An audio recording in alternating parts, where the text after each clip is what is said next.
kalau saya pribadi, pandangan saya pribadi ini Siap. sangat memungkinkan. Siap. Dan ini yang harus kita bantu, dorong lebih serius. Karena beberapa kota kabupaten di sekitar ring 1 industri di Jawa Timur ini sudah ada beberapa yang sudah melaksanakan itu. Nah, ini menjadi optimisme kami di DPRD untuk mendorong penyerapan tenaga lokal di daerah setidaknya minimal atau 5% sampai 10% itu pekerja yang ber-KTP Kabupaten Pasuruan. Yang ber-KTP syaratnya itu ya Bang ya. Baik. Kabupaten Pasuruan ini jangankan yang di level untuk karyawan produksi. Ya. Di level manajerial. Manajer HRD yang asli Kabupaten Pasuruan. Jumlahnya nggak banyak. Betul. Dan kebanyakan diisi oleh orang-orang luar. Sampai saat ini pun teman-teman yang tergabung di organisasi kami di HR Klub Pasuruan ada yang Surabaya, Sidoarjo, Malang, gitu Pasuruan ya. sendiri sedikit. Iya. Jadi kalau misalkan SDM yang ada di Pasuruan sendiri sudah mumpuni, sudah cukup untuk memenuhi kualifikasi itu, nggak perlu ngimpor, Pak. Betul. Sumber daya di sini itu luar biasa. Nah, sinergi-sinergi yang akan dimunculkan ke depan seperti apa, Pak? Ya. Yang pasti hari ini komunikasi dan hubungan kami antar legislatif dan eksekutif ini sangat baik, Pak. Dan kami juga ada beberapa ruang diskusi untuk melakukan hal-hal terkait dengan salah satunya mendorong adanya perda ini. Dan insya Allah dari diskusi ini kita dapat menyimpulkan beberapa saran serta masukan ini yang nanti akan menyempurnakan diskusi kami dalam rangka kami di DPRD akan mendorong perda penyerapan tenaga kerja lokal ini.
Assalamualaikum warahmatullahi wabarakatuh. Salam sejahtera bagi kita semua. Salam, Om Swastiastu, Namo Buddhaya, salam kebajikan.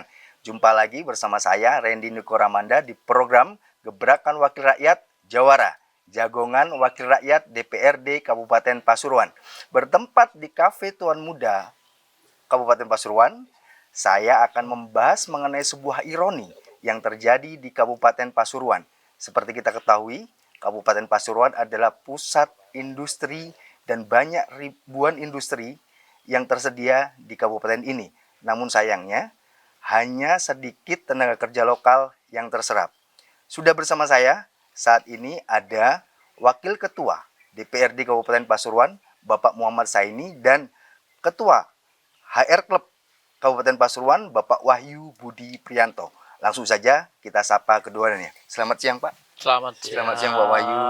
Pak, langsung saja ke Pak Zaini mungkin.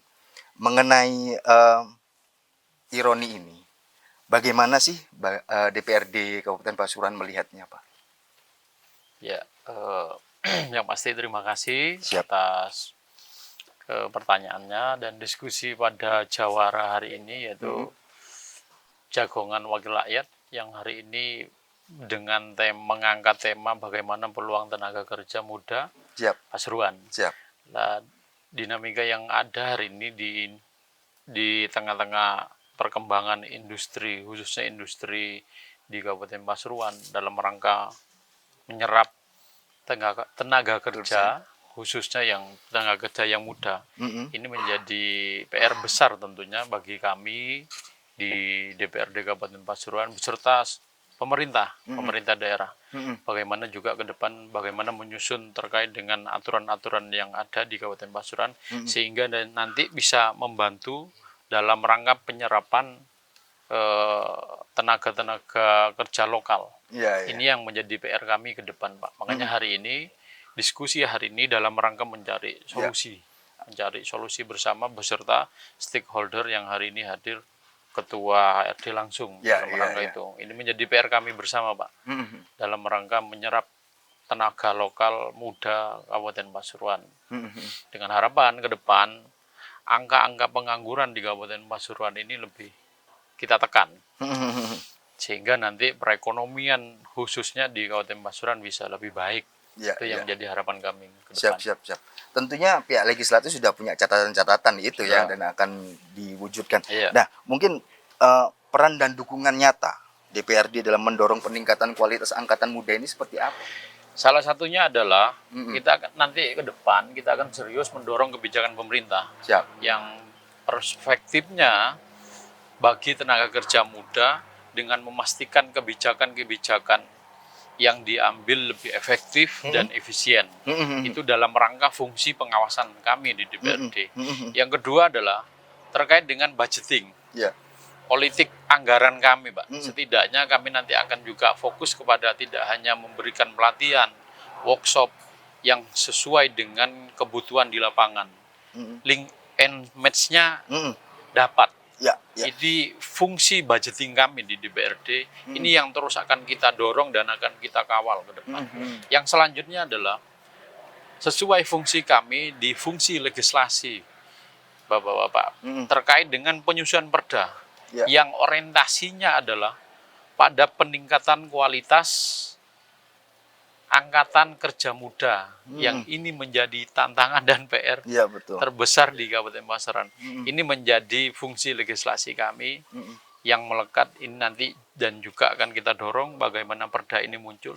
Sekaligus yang keempat adalah bekerja sama dengan seluruh stakeholder, baik itu pemerintah, dinas terkait, dan juga perusahaan, lembaga swadaya masyarakat, dan juga dalam rangka meningkatkan kualitas angkatan kerja muda di Kabupaten Pasuruan. Itu yang menjadi peran dan fungsi kami ke depan, Pak. Baik. Kalau bicara antara legislasi tentu nggak bisa diindahkan adanya eksekutif. Nah, sinergi-sinergi yang akan dimunculkan ke depan seperti apa, Pak?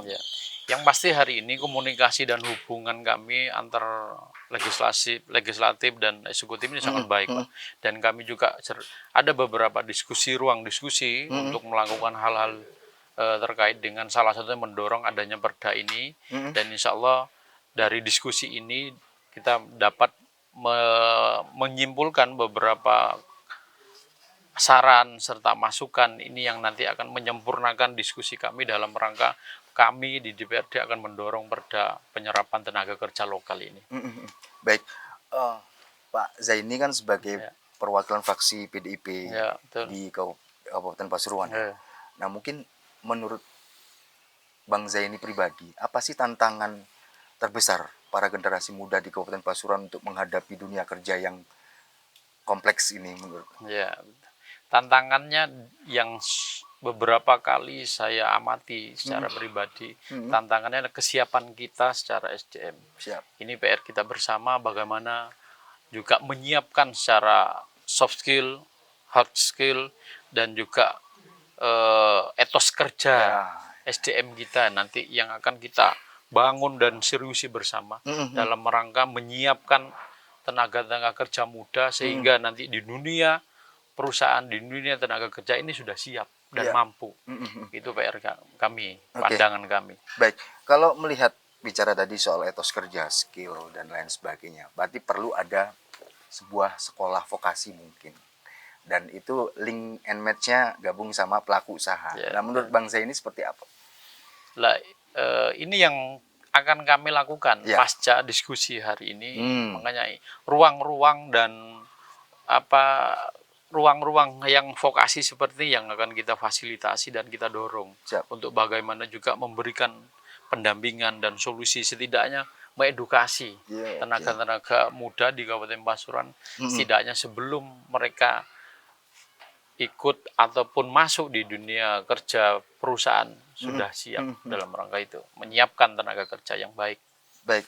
Kalau untuk melihat, kita bicara mengandai-andai ya, Iya. mungkin dimungkinkan tidak kemungkinan ada legislasi yang mewajibkan setiap pelaku usaha industri itu benar-benar menyerap tenaga lokal yang baru lulus, misal fresh graduate di Kabupaten Pasuruan. Memungkinkan tidak pembentukan legislasi itu? Kalau saya pribadi, pandangan saya pribadi ini sangat memungkinkan. Dan ini yang harus kita bantu dorong lebih serius, karena beberapa kota kabupaten di sekitar ring 1 industri di Jawa Timur ini sudah ada beberapa yang sudah melaksanakan itu. Nah, ini menjadi optimisme kami di DPRD untuk mendorong penyerapan tenaga lokal di daerah, setidaknya minimal atau 5% sampai 10% itu pekerja yang ber-KTP Kabupaten Pasuruan. Yang ber-KTP syaratnya itu ya, Bang ya. Baik.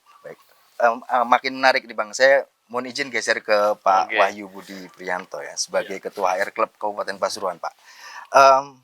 Mengenai perspektif pelaku industri, tentu kan kita tahu bahwa mereka punya spesifikasi tertentu untuk penyerapan tenaga kerja ini. Mungkin potensi-potensi tenaga muda yang seperti apa sih yang dicari sebuah perusahaan bisa, misalnya? Ya, terima kasih. Jadi tidak lebih dan tidak kurang seperti yang disampaikan sama Pak Zaini tadi. Siap. Bahwa pada prinsipnya pemenuhan atas hard skill, soft skill, dan juga etos kerja. Oke. Ya, kalau dengan bahasa simpelnya itu ya etos kerja, ya entos kerja. Entos kerja gitu. Bahasa simpelnya begitu. Menarik. Karena pada prinsipnya angkatan kerja di Kabupaten Pasuruan sangat besar. Sangat besar. Ada beberapa SMK yang ada di Kabupaten Pasuruan. Oke. Nah, belum lagi ditunjang dengan hal-hal yang lain seperti universitas perguruan tinggi juga ada di Kabupaten Pasuruan. Nah, di sini kalau kita melihat satu hal yang paling menonjol selama ini yang sering kali dikeluhkan sama teman-teman ngapunten. Ketika entah itu sebutan dengan warga setempat, warga lokal, penduduk sekitar ataupun akamsi. Iya, akamsi, betul. Nah, pada saat ketika mereka itu sudah masuk di dunia pekerjaan di sebuah perusahaan, terkadang itu mentalnya yang masih belum siap untuk bersaing. Tantangan utamanya itu ya. Karena merasa usaha itu orang sini, kalau ada apa pasti prioritas. Nanti kalau misalkan ada masalah, saya tinggal ke Pak Kasun, ke Pak. Merasa paling warlock paling lokal. Iya. Padahal di sisi yang lain, ketika sudah masuk di dunia industri, kompetensilah nanti yang akan berbicara. Baik. Kedisiplinan kerjanya. Baik. Kemudian inovasi, kreativitas ketika dalam pekerjaan, itu nanti akan menjadi penilaian. Nah, masalah-masalah ini adalah masalah klasik sebenarnya. Ya.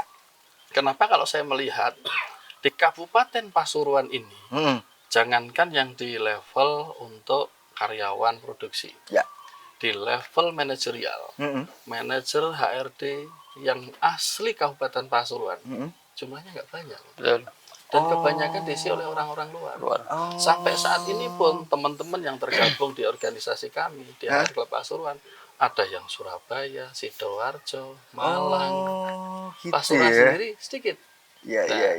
Jadi kalau misalkan SDM yang ada di Pasuruan sendiri sudah mumpuni, sudah cukup untuk memenuhi kualifikasi itu, nggak perlu ngimpor. Betul. Sumber daya di sini itu luar biasa, besar sekali. Betul. Cuman yang menjadi masalah utama adalah secara mental itu tadi. Nah, hal ini tentunya tidak bisa hanya sekedar disikapi oleh sepihak saja. Kalau kami selaku pelaku industri curhat ya hanya sekedar curhat. Tindak lanjutnya seperti apa kita nggak tahu. Iya. Ini secara dasarnya. Oke, kalau menurut Bang Wahyu ya, apakah perlu perusahaan-perusahaan di Pasuruan ini bersinergi dengan sekolah vokasi untuk bisa mendapat spesifikasi yang sesuai dengan yang dicari? Dan apakah itu efektif menurut Bang Wahyu? Kalau menurut saya itu sangat perlu. Karena kalau kita berbicara tentang gap, dunia industri dengan dunia pendidikan itu dari dulu sudah jadi masalah. Oh, Iya. Program link and match ini sudah belasan puluhan tahun yang lalu sudah dicanangkan. baik. Tetapi pelaksanaan sampai sekarang kok nggak match-match gitu Oh. loh. Masalahnya di situ. Problemnya di mana kira-kira menurut Bang Wahyu problemnya di mana nih? Kalau saya berpikir gini, Siap. pertama ada beberapa apa istilahnya ya, tumpang tindih ya. Ya. Tumpang tindih regulasi Regulasi. antara dinas pendidikan, katakanlah Siap. Kementerian Pendidikan, Ya. kemudian di perindustrian, Mm-mm. itu sudah beda lagi. Hmm. Istilah pemagangan, kalau Ya. dulu di SMK ada PSG, SK, Ya, SK. ya, Iya, ya. iya. itu kan semuanya sudah masuk ke dalam program vokasi. Oke. Nah, coba kalau ini kita satukan menjadi satu pandangan yang sama, Heeh. kemudian dilaksanakan bersama, Baik. saya yakin perusahaan juga akan mendapatkan banyak keuntungan. Ya, ya. Karena karyawan yang direkrut itu adalah karyawan yang benar-benar sudah memahami tentang pekerjaan dan siap pakai. Mm-mm. Fungsinya dari vokasi kan seperti itu. Mm-mm. Nah, kalau selama ini sehebat apapun alumni, entah itu dari SMK, dari Ya. kampus ternama, Ya. ketika masuk pekerjaan adaptasinya masih lama. Heeh. Tidak ada yang benar-benar kita bisa langsung pakai, siap pakai besok start seminggu adaptasi selesai, enggak. Iya. Bahkan masih harus berbulan-bulan. Hmm. Nah, ini kan juga menjadikan sebuah pertimbangan bagi kami di pelaku industri. Baik, kalau Bapak melihat tadi kan ada miss di dinas pendidikan dan lain sebagainya.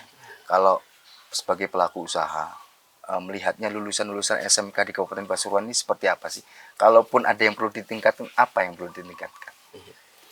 Kalau lulusan dari SMK yang ada di Pasuruan ini Siap. secara garis besar bagus. Oke, Secara garis besar ya, bagus. ya. Banyak yang berprestasi bahkan di tingkat internasional. Internasional ya. SMK Luar di biasa ya. Kabupaten Pasuruan. Mhm. Cuman ini tadi potensi-potensi yang ada ini harus dipetakan. Hmm. Kemudian peluang-peluang yang ada di industri juga harus dipetakan. Mhm. Jangan sampai seseorang dengan keahlian A Mhm. ternyata harus kelari ke bidang B yang memang Ya. bukan menjadi keahliannya. Mhm. Karena nanti kalau tidak sesuai dengan keahliannya akan kelihatan tidak bagus. Ya, ya, ya, ya. Ini menjadi tugas bersama kalau menurut saya. Yang pertama, dari dunia pendidikan Siap. itu dilakukan pemetaan secara potensi, kemudian dari dunia perindustrian Ya. itu juga dilakukan pemetaan secara kebutuhan. Hmm. Karena setiap perusahaan pasti sudah melakukan perencanaan kebutuhan SDM Ya. di tahun yang akan datang. Betul. Berapa jumlah karyawan yang pensiun, berapa karyawan yang habis kontrak kerjanya, Ya. dan lain sebagainya. Nah, kalau misalkan itu data-data dijadikan satu, kemudian ya istilah link and match Itu baru tadi, ketemu itu angkanya maka akan itu. ketemu kebutuhan Ya, ya, tentang istilahnya kebutuhan tentang operator las yang Ya. ada di Kabupaten Pasuruan dari perusahaan ABCD itu sekian. Ya. Lah, ini pakai yang model las seperti apa? Nah, itu disesuaikan. Kebutuhan tentang tenaga jahit. Apakah ini jahit konveksi ataukah ini jahit yang lainnya? Ya, ya, ya. Nah, itu dibutuhkan berapa? Kemudian kita data itu kita matchkan. Oke. Nah, ketika itu terjadi, saya yakin serapan untuk industri hasil dari output yang dilatih di Pasuruan bisa maksimal. Oh, begitu ya Pak ya. Kalau tadi kan sudah ada link and match-nya, data semua sudah terpenuhi. Perlu tidak kemudian mereka nggak mungkin langsung masuk, magang dulu deh untuk bisa memenuhi, belajar dulu, mengetahui las yang apa yang perlu nggak itu Pak dilakukan? Menurut saya juga perlu. Siap.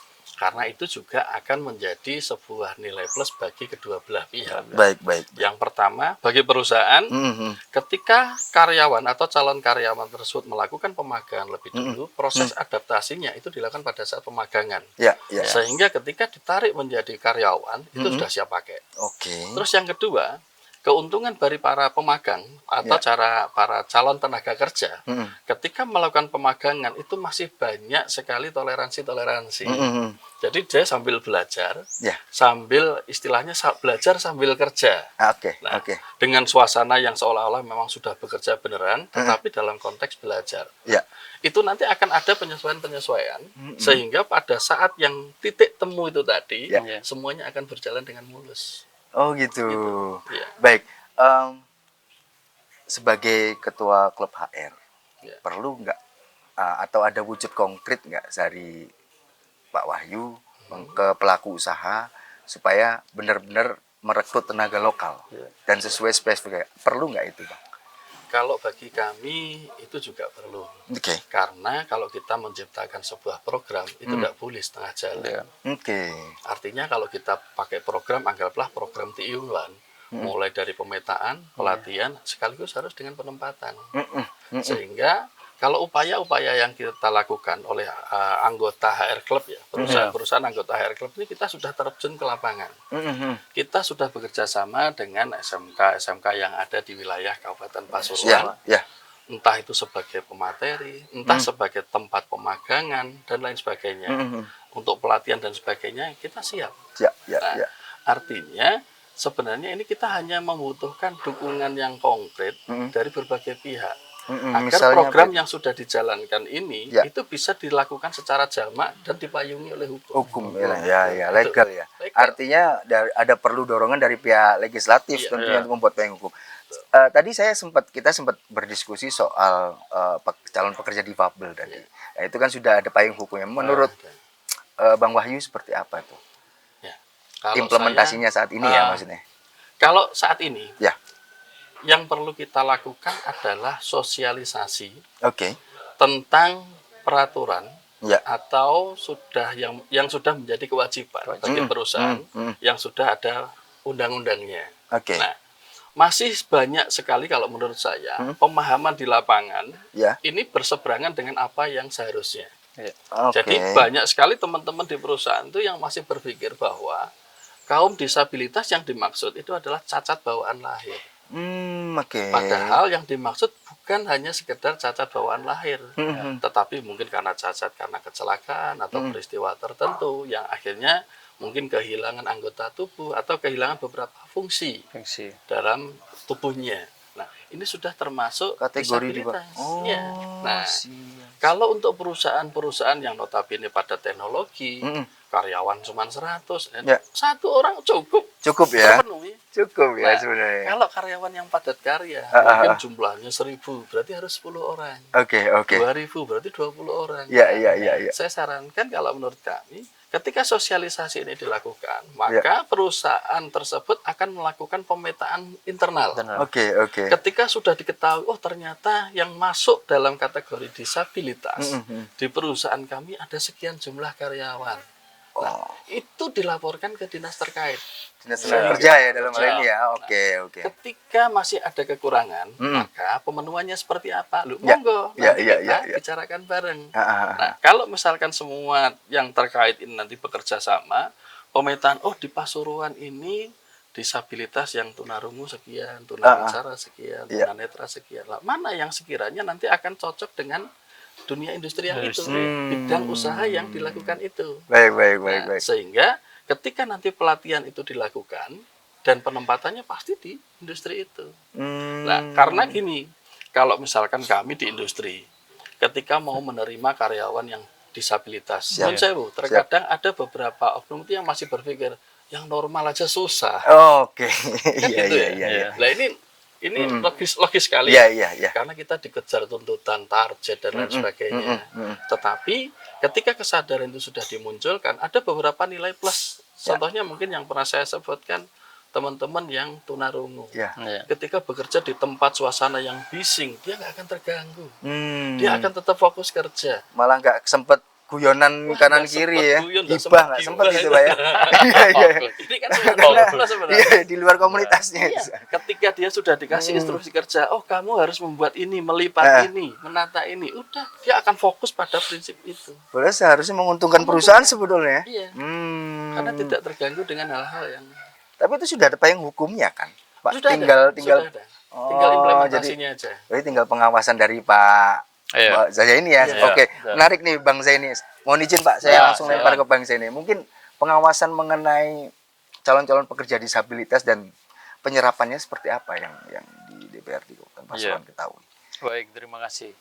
Yang pasti saya apresiasi ya yang disampaikan Pak Wahyu, karena ini langkah awal yang perlu dilakukan ke depan adalah bagaimana menyebarluaskan, dalam artian mensosialisasikan peraturan undang-undang ketenaga kerjaan ini, karena ada beberapa mungkin yang saya lihat, saya pandang ini ada yang belum mengerti tentang hal Iya, ini iya, dan iya. belum memahami secara detail aturan ini, yang pada intinya di aturan Undang-Undang Ketenagakerjaan itu wajib disabilitas ini 1% di setiap Oke. perusahaan. Artinya setiap 100 pekerja itu ada satu Satu satu orang. orang yang wajib diikutsertakan sebagai karyawan dari disabilitas. Disabilitas, ya. Nah, ini yang nanti yang akan kita lakukan. Makanya diskusi sama Ketua HRD ini sangat berarti bagi Iya, kami. iya, iya. Setidaknya dari ini diskusi ini kita juga hal yang penting yang akan kita lakukan awal adalah bagaimana mensosialisasikan Undang-Undang Ketenagakerjaan Iya. yang 1% ini wajib ibarat berasal dari disabilitas. Itu nanti yang akan kita lakukan untuk awal. Yang kedua adalah kita akan melihat Pak dan mendampingi terus sejauh mana dari sosialisasi outputnya ini apakah benar-benar berjalan, bergerak seperti apa. Ini yang akan kita dampingi selalu. Siap. Agar undang-undang ini juga berjalan di lingkungan industri, khususnya itu. Nah, kalau tadi kan sudah disabilitas, sudah ada payung hukumnya. Yes. Mungkin kan juga tenaga lokal itu dibikinkan payung hukum seperti itu juga. Maksudnya pelaku usaha juga punya persentase harus merekrut sekian. Gitu. Yeah. Memungkinkan tidak itu Bang dilakukan? Kalau saya memandang itu perlu dan mungkin penting bagaimana penyerapan tenaga lokal ini juga harus memiliki prioritas kuota lah setidaknya seperti itu. Dalam rangka menyerap tenaga lokal ini yang harus kita dorong ke depan setidaknya melalui Perbup, peraturan bupati ataupun setidaknya ada perda. Ini yang akan kita bantu, kita diskusikan, kita dorong agar apa?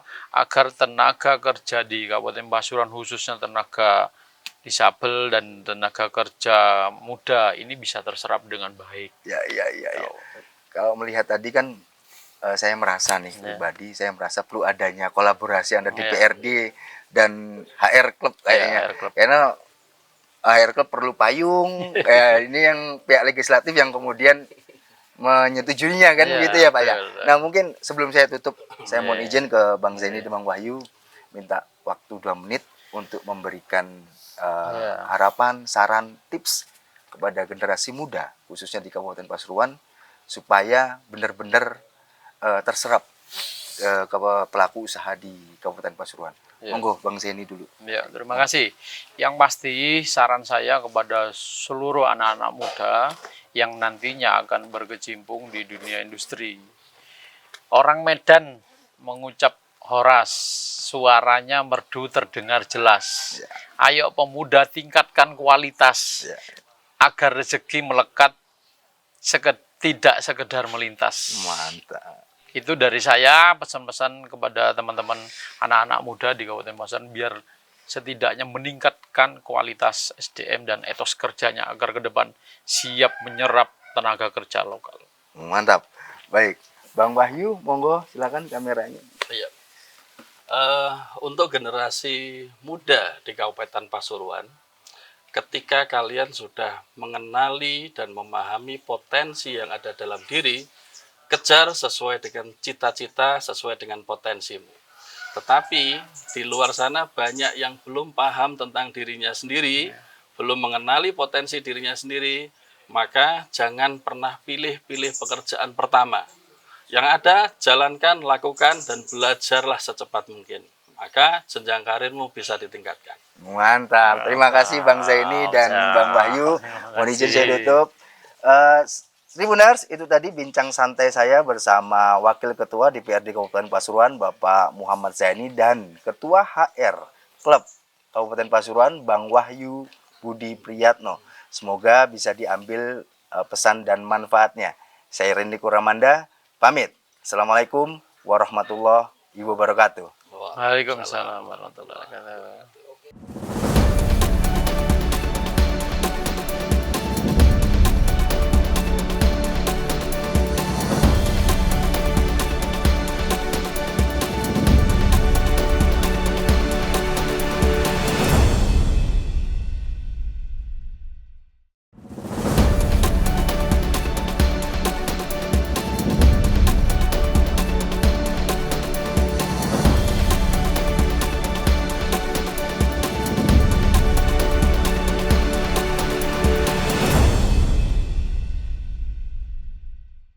Download Tribun X sekarang.